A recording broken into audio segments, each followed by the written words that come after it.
비표준 감정사전. 다시 쓰는 마음의 언어들.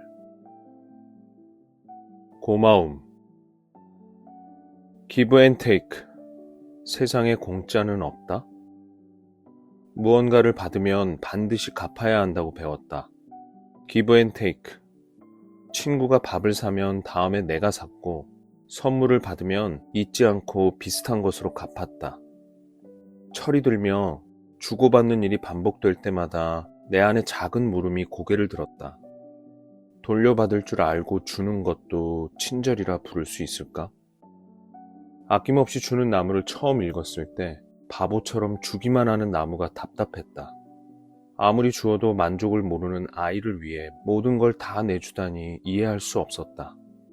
어른이 될수록 이야기는 점점 더 비현실적으로 여겨졌다. 인간이란 존재를 향한 실망이 커질수록 물질적인 것은 줘도 마음 곳간의 양식을 나누는 일엔 점점 더 인색해졌다. 작은 선의의 씨앗. 마르타 바르톨이 그린 그림책 하나의 작은 친절은 주인공의 친절한 마음이 돌고 돌아 결국 자신에게 돌아오는 기적 같은 이야기다. 소중한 반려견을 잃어 슬픔에 잠긴 주인공. 거리에서 전단지를 붙이다 우연히 마주친 연주자에게 빨간 사과를 건넨다. 지나가던 이가 그 모습을 흐뭇하게 바라본다. 하나의 친절이 또 다른 친절로 이어지고 돌고 돌아 주인공의 반려견이 집으로 돌아오는 기적을 만든다.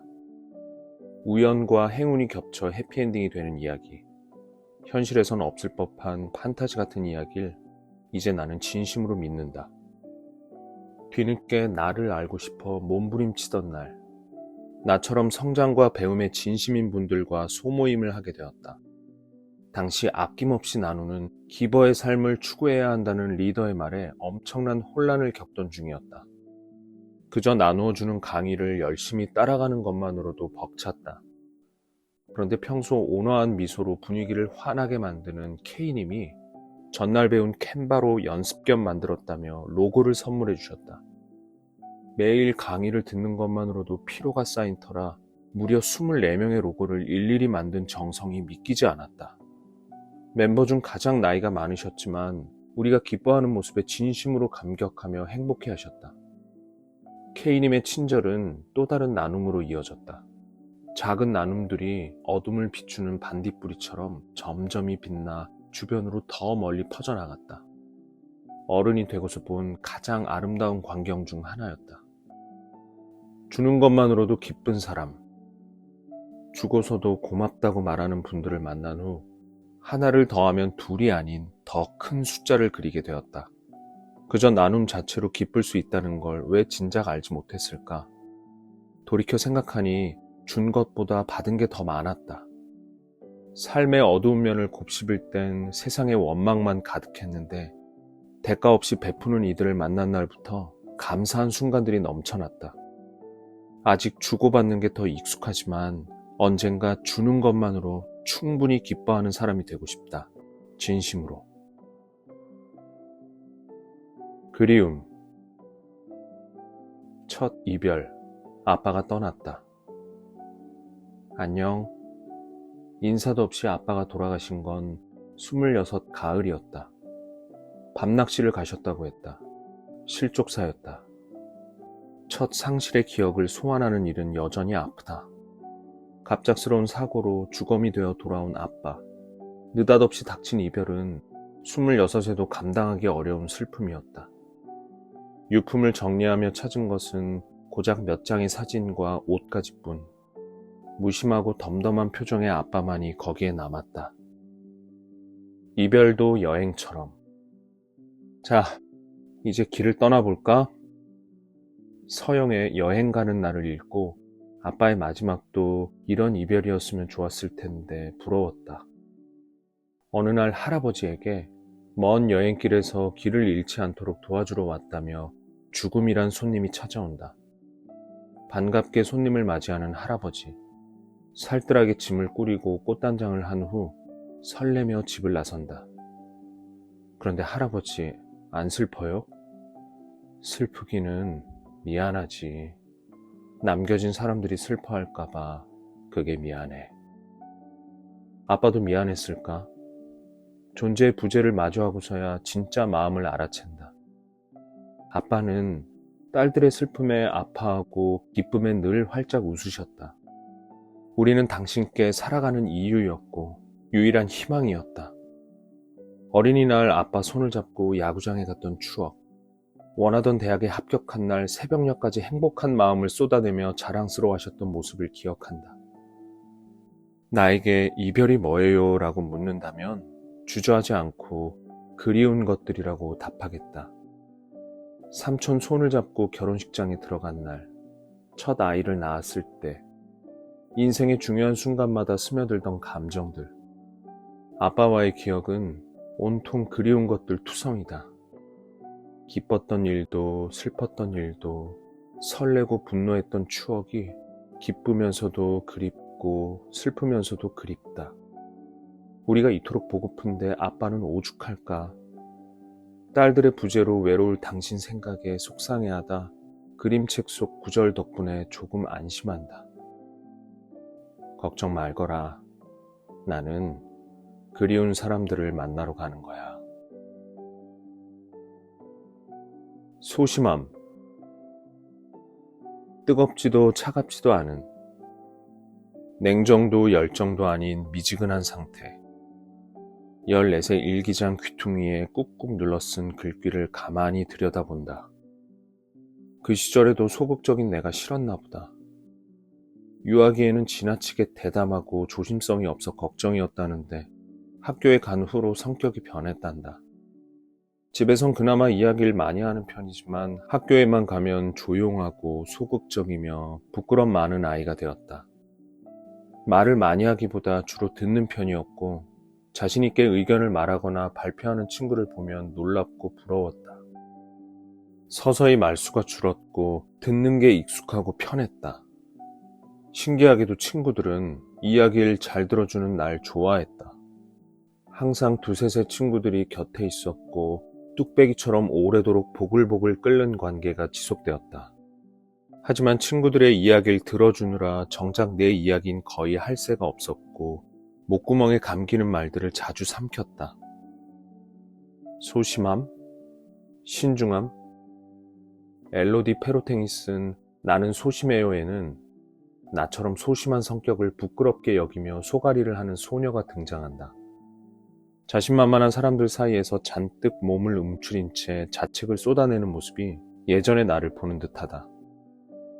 소심함은 병이 아니라고 말해주는 그림책이 있어 좋다. 소심함은 상대의 말을 경청하고 깊이 생각하게 하며 편안함을 주는 특별한 능력이라고 용기를 북돋아준다. 있는 그대로의 나를 인정하고 사랑하게 돕는 그림책 덕분에 자신감이 한 칸 정도 상승했다. 그런데 무언가 개운치 않다. 당당히 나서지 못하는 순간에 소심해서라는 말을 뱉을 때마다 아쉬움이 남는다. 신중한 건 좋은데 용기 없는 건 싫으니까. 소심함이라 쓰고 용기를 장전하는데 조금 더 시간이 필요한 마음이라고 쓴다. 소심해도 괜찮다. 가끔은 겁쟁이로 보여도 상관없다. 다만 잠시 주춤거려도 가고자 하는 방향을 놓치지 않고 기어이 그 길을 향해 걸어가는 사람이 되고 싶다. 소심함을 품고 있지만 그게 내 전부라고 단정짓지 않는다. 알 수 없는 삶의 여정, 그 길에서 스스로를 믿는 단단한 마음 하나를 잃지 않으면 그것으로 괜찮다. 안타까움. 언젠가라는 거짓말. 제이가 죽었대. 몇 해 전 부인과 두 아이를 데리고 잠시 한국을 방문했을 때도 에너지 넘치고 혈기왕성했던 모습이 인상적이었다. 순간 농담인가 싶어 고개를 갸웃하다 남편을 보았다.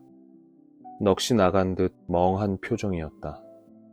갑자기 뇌출혈로 쓰러졌대. 말끝을 흐리는 남편의 눈가가 금세 빨개졌다. 40 중반, 아내와 아직 보살핌이 필요한 남매를 두고 떠난 친구의 죽음은 생애만 골몰했던 우리의 삶에 작은 파동을 일으켰다. 산다는 게 뭘까라는 두루뭉술한 질문을 보란듯 비웃던 그였다. 먹고 살기도 바쁜데 한심하다며 쏘아대던 레이저 같은 눈빛은 온데간데 없었다. 언젠가 직장을 그만두면 하자던, 언젠가로 시작해 언젠가로 끝났던 대화가 미세하게 방향을 틀기 시작했다. 지금 말고 돈을 많이 모으면, 바쁜 일들이 끝나면, 아이가 자라면, 언젠가 하고 싶다며 밀쳐둔 일들을 하나씩 우리 곁으로 데려왔다. 아마 그 즈음이었던 것 같다. 언젠가를 거짓말 같은 단어라 생각한 건 언젠가 대신 지금을 데려와야 한다는 갈망이 내 안에서 몸집을 키우며 자랐다. 바로 지금이라고. 앞만 보고 달리다 브레이크가 걸린 듯 망연자실 멈춰선 날에는 다비드 칼리가 쓰고 세실리아 페리가 그린 인생은 지금 속 노부부를 만나러 그림책을 펼친다.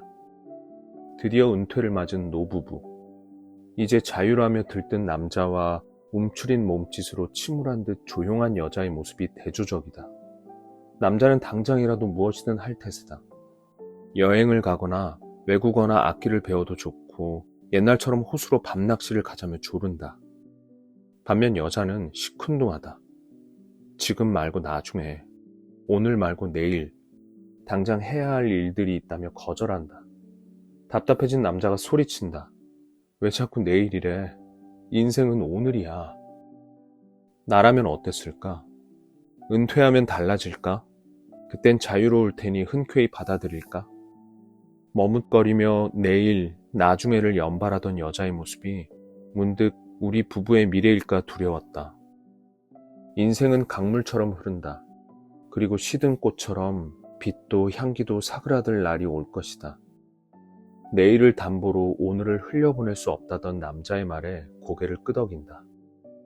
당장 여행을 떠나는 치기를 부리진 못해도 오늘의 작은 행복을 미루진 말아야지. 지금 이 순간을 살아야지. 인생은 지금이라니까.